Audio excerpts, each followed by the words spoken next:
نحمدہ و نصلی علی رسولہ الکریم اما بعد فاعوذ باللہ من الشیطان الرجیم بسم اللہ الرحمن الرحیم ان اللہ و ملائکتہ یصلون علی النبی یا ایہا الذین آمنوا صلوا علیہ وسلموا تسلیما اللہم صلی علی محمد وعلی آل محمد کما صلیت علی ابراہیم وعلی آل ابراہیم انک حمید مجید اللہم بارک علی محمد وعلی آل محمد کما بارکت علی ابراہیم وعلی آل ابراہیم انک حمید مجید اما بعد فاعوذ باللہ من الشیطان الرجیم بسم اللہ الرحمن الرحیم یا ایہا الذین آمنوا کتب علیکم الصیام کما کتب علی الذین من قبلکم لعلکم تتقون قال النبی صلی اللہ علیہ وسلم الصوم جنہ وقال النبی صلی اللہ علیہ وسلم قال اللہ تبارک و تعالی الصوم لی وانا اجزا بہ صدق اللہ و صدق رسولہ النبی الکریم۔ محترم حاضرین و سامعین، میسج ٹی وی کے ذریعے آپ تک حق کا، ہدایت کا، برکت کا، عنایت کا، احکامات الہیہ کے تبلیغ اور دعوت کا پیغام پہنچانے کا یہ سلسلہ جاری ہے۔ اللہ کریم اس سلسلے کو تا دیر قائم و دائم فرمائے اور جدید تر آلات رسل و رسائل اور جدید تر ذرائع ابلاغ کو اسلام کی دعوت اور تبلیغ کے لیے استعمال کرنے کی بہتر سے بہتر توفیق اور بہتر سے بہتر سبیل ہم کو عطا فرمائے۔ آج آپ کی خدمت میں ماہ مبارک رمضان کے حوالے سے چند باتیں عرض کرنی ہیں، لیکن ماہ رمضان کی برکات و عنایات، اس کی افادیت، اس کی خصوصیات، ان تمام چیزوں کو ذکر کرنے سے پہلے ایک بات کی وضاحت کرنا بہت ضروری ہے۔ اسی چینل کے ذریعے اور اسی پیغام پہنچانے کے ذرائع کے ذریعے سے کچھ عرصہ قبل شب برات کے حوالے سے آپ کی خدمت میں چند معروضات پیش کیں۔ ان معروضات کے حوالے سے کچھ لوگ شاید سمجھ نہ سکے، اس لیے اس بات کی وضاحت کرنا سب سے پہلے بہت ضروری ہے۔ اصل مسئلہ ہماری زندگیوں کے اندر مطالعے کا نہ ہونا، تحقیق اور جستجو کے دروازے خود پر بند کر لینا، اور کسی بھی رائے کو، اختلاف رائے کو اختلاف منزل سمجھ لینا آج ہماری زندگی کا ایک بہت بڑا المیہ بن چکا کہ رائے کے اختلاف کو ہم منزل کا اختلاف سمجھ بیٹھتے ہیں۔ کسی رائے کے اندر ہماری رائے سے مختلف کسی بات کے تسلیم کرنے کو اسے دوسری رائے کا ذریعہ اور درجہ سمجھا جاتا ہے۔ اس حوالے سے بہت ساری بنیادی اور اہم ترین چیزیں جن کو ذکر کرنا ضروری ہوتا ہے، سمجھنا ضروری ہوتا ہے، لیکن بسا اوقات نہ ہم ان کو ذکر کر پاتے ہیں، نہ سمجھ پاتے ہیں، نہ سمجھنے کی صلاحیت اور جستجو کرنے کی کوشش کرتے ہیں۔ بر صغیر پاک و ہند کی عظیم علمی شخصیت حضرت مولانا منظور احمد نعمانی صاحب مرحوم رحمۃ اللہ تعالی علیہ، جو اپنے علم، فہم و فراست، حدیث، تفسیر، فقہ، مناظرہ اور ان تمام چیزوں میں بالخصوص علوم ولی اللہ پر جن کی دسترس کامل درجے کو حاصل تھی، حضرت کی کتاب معارف الحدیث کے نام سے جو ہر لکھے پڑھے شخص کی لائبریری اور کتب خانے کی زینت ہے، اور مشرق و مغرب سے بر صغیر پاک و ہند کے اہل علم تمام حلقوں سے داد و تحسین وصول کر چکی، جو اردو ادب کا ایک شاہکار نمونہ بھی ہے، تحقیق کا ایک اعلیٰ ترین ذریعہ بھی ہے، اور جناب رسول اکرم سرور دو عالم صلی اللہ علیہ وسلم کی تعلیمات کو، آپ کے ارشادات عالیہ کو مسلمانوں تک پہنچانے کے لیے آسان اردو زبان کا ایک بہترین ذریعہ ہے۔ تو اس سلسلے میں اس کا حوالہ بہت ضروری ہوگا جو محترم سامعین اور حاضرین کی نظر کرنا بہت ضروری ہے۔ معارف الحدیث کی چوتھی جلد اور اس کا صفحہ نمبر 174 ہے، جس میں حضرت مولانا منظور احمد نعمانی صاحب مرحوم رحمۃ اللہ علیہ نے سنن ابن ماجہ کے حوالے سے حضرت علی رضی اللہ تعالیٰ عنہ سے روایت نقل فرمائی، اور اس روایت کو نقل کیا جو مشہور عالم روایت ہے کہ حضرت علی رضی اللہ تعالیٰ عنہ سے روایت ہے کہ رسول اکرم صلی اللہ علیہ وسلم نے ارشاد فرمایا، جب شعبان کی 15ویں رات آئے تو اس رات میں اللہ کے حضور نوافل پڑھو، دن کو روزہ رکھو، کیونکہ اس رات میں سورج غروب ہوتے ہی اللہ کی خاص تجلی اور رحمت پہلے آسمان پر اتر آتی ہے، اور اللہ ارشاد فرماتا ہے کہ ہے کوئی بندہ جو مجھ سے مغفرت اور بخشش طلب کرے اور میں اس کی مغفرت کا فیصلہ کروں، ہے کوئی بندہ جو روزی مانگے اور میں اس کو روزی دینے کا فیصلہ کروں، ہے کوئی مبتلا مصیبت جو مجھ سے صحت و عافیت کا سوال کرے اور میں اس کو صحت و عافیت عطا کروں۔ اسی طرح مختلف قسم کے حاجت مندوں کو اللہ پکارتا ہے کہ وہ اس وقت تک مجھ سے اپنی حاجتیں مانگیں اور میں عطا کروں گا۔ غروب آفتاب سے لے کر صبح صادق تک اللہ کی رحمت اسی طرح اپنے بندوں کو اس رات میں پکارتی رہتی ہے۔ یہ حدیث پاک کا ترجمہ مولانا منظور احمد صاحب نعمانی مرحوم رحمۃ اللہ علیہ نے نقل کیا، انہی کے الفاظ میں آپ کی خدمت میں پیش کیا، اور جن کے علم و فضل کی بدولت ان کو بہت سے صاحبان علم منظور احمد نعمانی کی بجائے مضبوط احمد نعمانی کہتے ہیں۔ اس حدیث کی تشریح کرتے ہوئے معارف الحدیث کی چوتھی جلد کے صفحہ نمبر 174 پر حضرت نعمانی رحمۃ اللہ علیہ فرماتے ہیں، اسی حدیث کی بنا پر اکثر بلاد اسلامیہ کے دیندار حلقوں میں 15ویں شعبان کے نفلی روزے کا رواج ہے، لیکن محدثین کا اس بات پر اتفاق ہے کہ یہ حدیث سند کے لحاظ سے نہایت ضعیف قسم کی ہے، اور اس کے ایک راوی ابو بکر بن عبداللہ کے متعلق ائمہ جرح و تعدیل نے یہاں تک کہا ہے کہ وہ حدیثیں وضع کیا کرتا تھا، یعنی جھوٹی اور غلط حدیثیں بیان کے لوگوں میں مشہور کیا کرتا تھا۔ 15ویں شعبان کے روزے کے متعلق تو صرف یہی ایک حدیث روایت کی گئی ہے، البتہ شعبان کی 15ویں شب میں عبادت، دعا اور استغفار کے متعلق بعض کتب حدیث میں اور بھی متعدد حدیثیں مروی ہیں، لیکن ان میں کوئی بھی ایسی نہیں ہے جس کی سند محدثین کے اصول و معیار کے مطابق قابل اعتبار ہو، مگر چونکہ یہ متعدد حدیثیں ہیں اور مختلف صحابہ کرام سے مختلف سندوں سے روایت کی گئی ہیں، اس لیے ابن صلاح وغیرہ بعض محدثین نے لکھا ہے کہ غالباً اس کی کوئی بنیاد ہو۔ اس تشریح کے اندر جس کمال درجے کی احتیاط کو ملحوظ خاطر رکھا گیا اور کمال درجے کی احتیاط کے ساتھ افراط و تفریط سے بچتے ہوئے ہمیں جس چیز کی دعوت دی گئی وہ ہم سب کے لیے قابل غور و فکر ہے کہ جس چیز کا جو مرتبہ اور مقام ہو اس کو وہاں تک رکھنا چاہیے، اس مقام اور مرتبے سے بڑھا کر اپنی رائے کے خلاف کسی رائے کو اپنے سامنے رکھتے ہوئے ہم کسی پر بھی کوئی فتویٰ صادر نہیں کر سکتے۔ جس کا جو مقام ہے، واجب کا، فرض کا، سنت کا، مستحب کا، نوافل کا، جو درجہ ہو اس درجے تک اس کو رکھنا چاہیے، اس سے آگے نہیں بڑھانا چاہیے۔ اس کے بعد ہم بات کرتے ہیں ماہ رمضان کی حوالے سے، جس کے لیے میسج کے ذریعے یہ میسج آپ کو، پیغام آپ کو دیا جا رہا ہے، دین کا، بھلائی کا، پوری دنیا کے اندر اس آواز کو پہنچایا جا رہا ہے۔ ماہ رمضان اسلامی کیلنڈر کا 9واں مہینہ ہے، اور ہر شخص اس بات سے بخوبی واقف ہے کہ اس دنیا میں آنے والا کوئی بھی انسان جب زندگی گزارتا ہے، آنے سے پہلے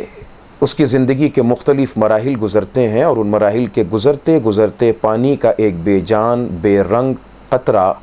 9 مہینے کی مدت کے بعد ایک جیتا جاگتا انسان بن کے دنیا میں آتا ہے۔ رمضان کا مہینہ پروردگار عالم نے نہ سال کا پہلا رکھا، نہ 10واں، نہ 11واں، نہ 12واں، 9واں مہینہ رکھا۔ اس کی حکمت علماء محدثین و مفسرین نے یہ بیان فرمائی ہے کہ 9واں مہینہ انسان کی تخلیق کے اعتبار سے ہوتا ہے کہ 9 مہینے میں ایک پانی کا قطرہ جیتا جاگتا انسان بنتا ہے۔ اللہ کریم نے رمضان کا 9واں مہینہ اس نسبت سے عطا فرمایا کہ گویا جس طرح بچہ پیدا ہوتا ہے تو گناہوں سے پاک صاف ہو کر دنیا میں آتا ہے، 9 مہینے تک انسان دنیا کے پیٹ میں رہا، گناہوں کو اس نے کیا، گناہ کرتا رہا،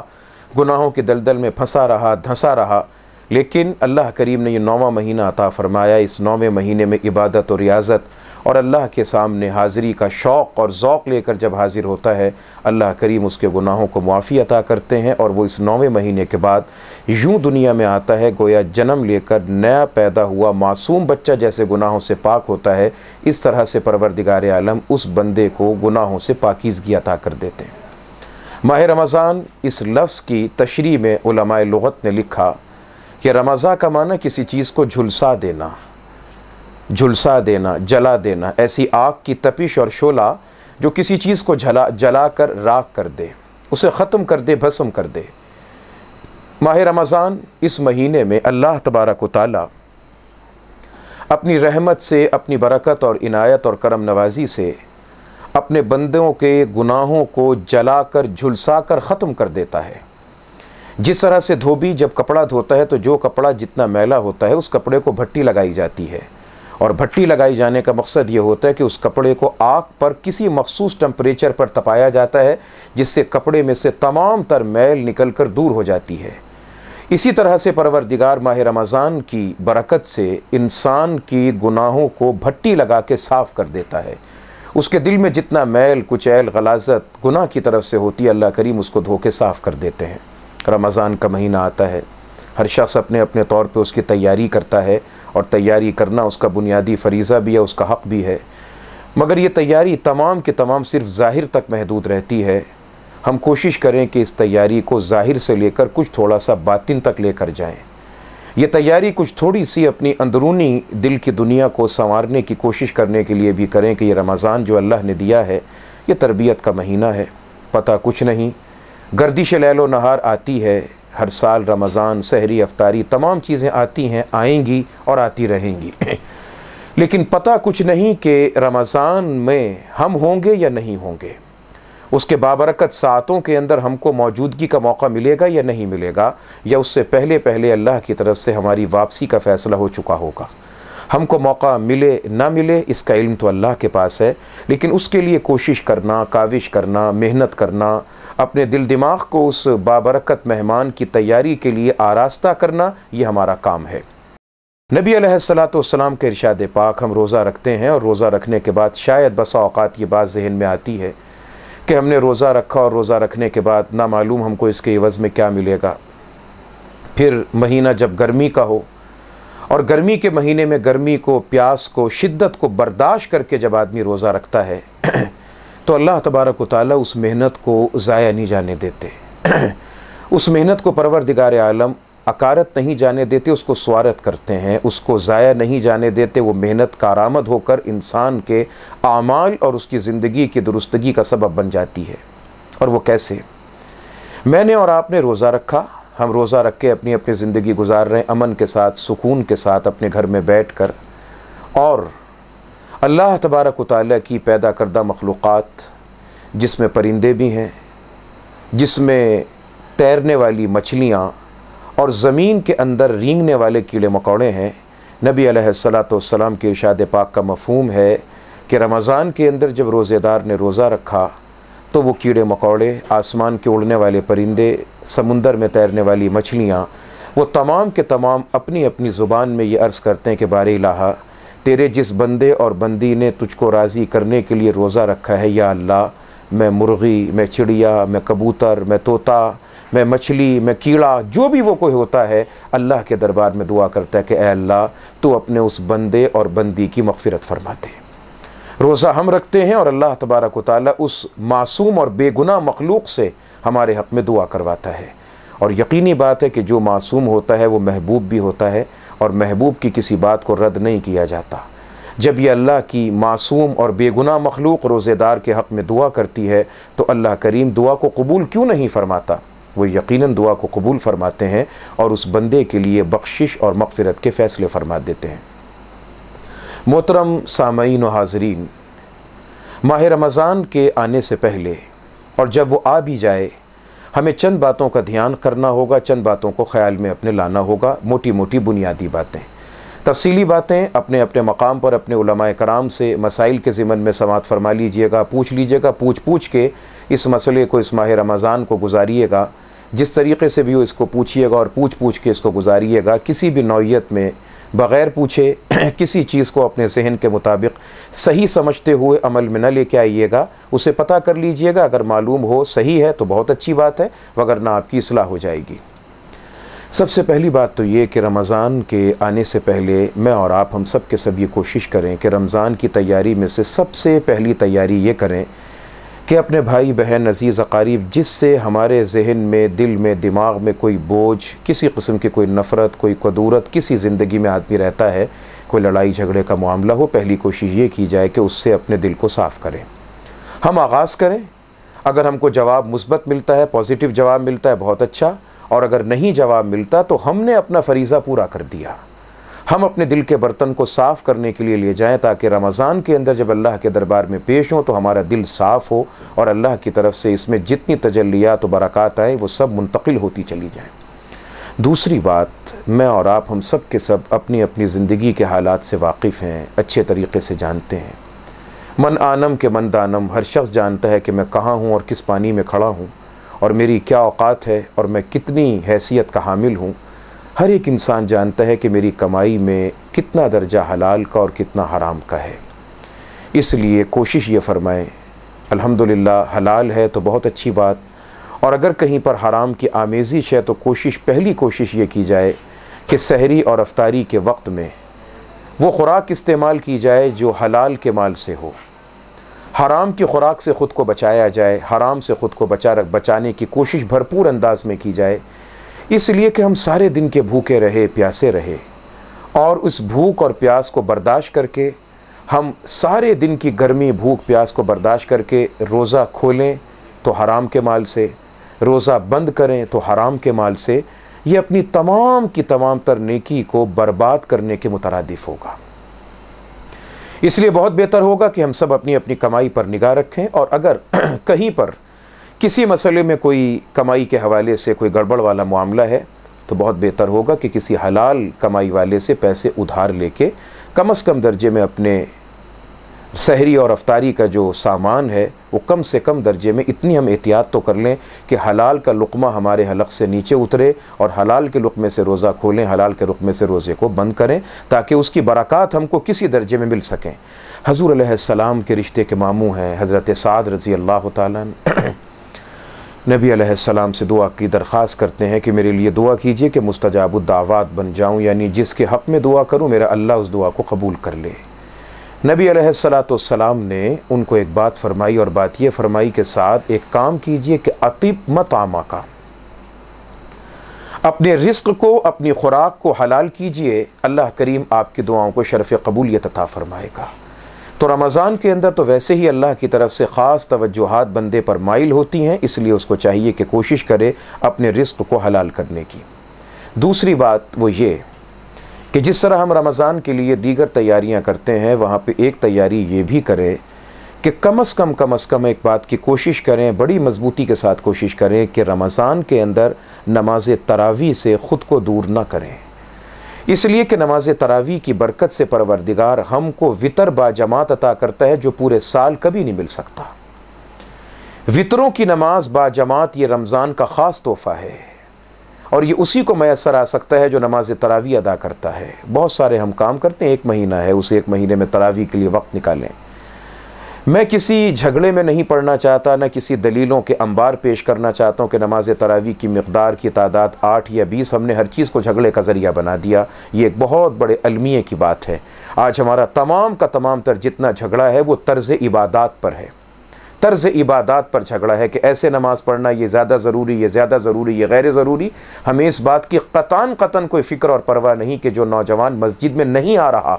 اسے مسجد میں لانے کی فکر نہیں, اگر کوئی آ جائے تو اسے مسجد سے دور کرنے میں ہم سب فکر مند ہو جاتے ہیں کہ تمہارا ہاتھ یہاں پر تھا کہ یوں نہیں تھا, تمہارا فلاں لباس ایسا تھا, فلاں لباس ایسا تھا. پہلے اس کو مسجد میں آنے دیجئے, جب وہ آ جائے اس کے بعد کی بحثیں ہیں کہ اس نے کیا کرنا ہے کیا نہیں کرنا. ہمارا تمام کا تمام جھگڑا طرز عبادات میں ہے. کیا دنیا کی کوئی فقہ, دنیا کا کوئی عالم, کوئی مفتی اس بات کا فتویٰ دیتا ہے کہ جھوٹ بولنا جائز ہے؟ کیا کبھی کسی مفتی نے یہ فتویٰ دیا؟ کیا کبھی کسی فقہ کے اندر یہ بات ہے کہ لوگوں سے زائد منافع حد سے زیادہ لینا بہت ثواب کا کام ہے؟ کیا کبھی کسی نے کہا کہ ضرورت کے دنوں میں ذخیرہ اندوزی کرنے سے بہت ثواب ملتا ہے؟ تمام کے تمام فقہا، تمام علماء اس بات پر متفق ہیں کہ ہر وہ چیز جو برائی ہے، صرف اسلام کے اندر نہیں، ہر برائی تمام دینی، تمام آسمانی مذاہب اور تمام کتابوں کے اندر برائی کا درجہ رکھتی ہے۔ پہلے جن چیزوں میں تمام علماء کا اتفاق ہے اس کے اوپر عمل کر لیں، اس کے بعد دیکھیں گے اختلاف کس چیز میں ہے۔ علماء کا اتفاق ہے اس بات پر کہ نظروں کو بچانا ہے، علماء کا اتفاق ہے اس بات پر کہ زبان کو بچانا ہے، علماء کا اتفاق ہے اس بات پر کہ بدعات سے بچنا ہے، علماء کا اتفاق ہے اس بات پر کہ اللہ کی وحدانیت پہ یقین رکھنا ہے، علماء کا اتفاق ہے اس بات پر کہ حضور اکرم صلی اللہ علیہ وسلم کو اللہ کا 100% آخری نبی اور پیغمبر تسلیم کرنا ہے، علماء کا اتفاق ہے اس بات پر کہ نبی علیہ السلام کے صحابہ کرام ذریعہ ہدایت اور پیام صلح و امن کا پیغام دینے والی بابرکت ذاتیں ہیں، معیار ایمان، معیار عدل ہیں، اس چیز کو مانیں، تسلیم کریں۔ تمام علماء کا اتفاق ہے کہ اہل بیت اطہار رضوان اللہ تعالی علیہ مجمعین ہمارے لیے باعث تعظیم و تکریم و سعادت و ہدایت ہیں۔ جن چیزوں پہ اتفاق ہے ان چیزوں کو مان لیں، اس کے بعد ہم دیکھیں گے کہ اختلاف کن چیزوں میں ہے۔ ہم نے اتفاقی چیزوں کو پیچھے رکھا، اختلافی چیزوں کو اجاگر کرنا شروع کر دیا، چھوٹی چھوٹی چیزوں پہ چل پڑے، اور تمام کا تمام ہمارا اختلاف طرز عبادات پر ہے کہ عبادات کا طرز کیسا ہے۔ رمضان آتا ہے، نماز تراویح کی مقدار میں بحث شروع ہو جاتی ہے، 8 یا 20۔ میں نے عرض کیا کہ میں کسی دلیل کے انبار کسی چیز میں نہیں جاتا، میں تو حکیم الاسلام شاہ ولی اللہ محدث دہلوی رحمۃ اللہ تعالی علیہ کی ایک حکمت بھری بات آپ کی خدمت میں پیش کرنا چاہتا ہوں۔ وہ فرماتے ہیں کہ میں نے 20 رکعت نماز تراویح پہ غور کیا اور میں نے اس کی حکمت اور فلسفے کی گہرائی میں جانا چاہا تو پتہ یہ چلا کہ اللہ کریم نے فرضوں کے ساتھ سنتیں اور نوافل عطا فرمائے، اور سنتوں اور نوافل کی جب میں نے حکمت پہ غور کیا تو پتہ چلا کہ ان فرضوں کی اور سنتوں کی اور نفلوں کی حکمت یہ ہے کہ ان کی برکت سے پروردگار عالم فرضوں کی کمی کو پورا کرتے ہیں۔ فرماتے ہیں اس بات پر جب غور کیا تو غور کرتے کرتے نتیجہ یہ نکلا کہ میں نے روزانہ کے جو مسلمان فرائض و واجبات ادا کرتے، سنتوں کو چھوڑ کے فرائض و واجبات، 2 فرض فجر کے، 4 فرض ظہر کے، 4 فرض عصر کے 10 رکعتیں، 3 فرض مغرب کے 13 رکعتیں، 4 فرض عشاء کے 17 رکعتیں، اور 3 وتر کی رکعتیں نماز واجبہ 17 اور 3 20۔ پورے سال کی ان فرائض و واجبات کی 20 رکعتوں میں جو کمی اور کوتاہی رہ جاتی ہے، پروردگار عالم ماہ رمضان کی 20 رکعت نماز تراویح سے پورے سال کی رکعتوں کی کمی پوری کروا دیتا ہے۔ یہ 20 رکعت نماز تراویح دراصل پورے سال کے فرائض و واجبات کی جو کمی ہے اس کمی کے پورا کرنے کا ذریعہ ہے، تو نماز تراویح ضرور ادا فرمائیں۔ اسی طرح ماہ رمضان کے اندر جس وقت میں آپ سحری کے لیے اٹھیں تو کچھ تھوڑا سا وقت لے کر اٹھیں کہ کم سے کم 2 اور زیادہ سے زیادہ 8 رکعت نماز تہجد کی ادا کریں۔ اس 1 مہینے میں عادت پڑے گی تو انشاءاللہ پروردگار پورے سال اس عادت میں بڑی برکت پیدا کر دے گا۔ اور اسی طرح کوشش کریں سحری افطاری کے وقت میں دعاؤں کے اہتمام کا، اور افطاری کے وقت میں دعا بڑی قبولیت والی دعا ہے، اور ہم وہ بڑا قیمتی وقت ہم ضائع کر دیتے ہیں دسترخوان لگانے میں۔ اور سب سے بڑی دکھ کی بات یہ کہ آج ہمارا وہ وقت ضائع ہوتا ہے سحری اور افطاری کا ٹی وی کے سامنے، ہمارا دسترخوان ٹی وی کے سامنے لگتا ہے، اور عین سحری اور افطاری کے وقت میں جب روزہ کھلنے کا یا بند ہونے کا وقت ہوتا ہے، عین اس وقت میں کسی نہ کسی کمپنی کا اشتہار لگا ہوتا ہے جس میں ایک خاتون نیم برہنہ لباس میں سامنے موجود ہوتی ہے، اور وہ قیمتی وقت ہمارا ضائع ہو جاتا ہے۔ لہٰذا اس وقت کو ضائع نہ کیا جائے،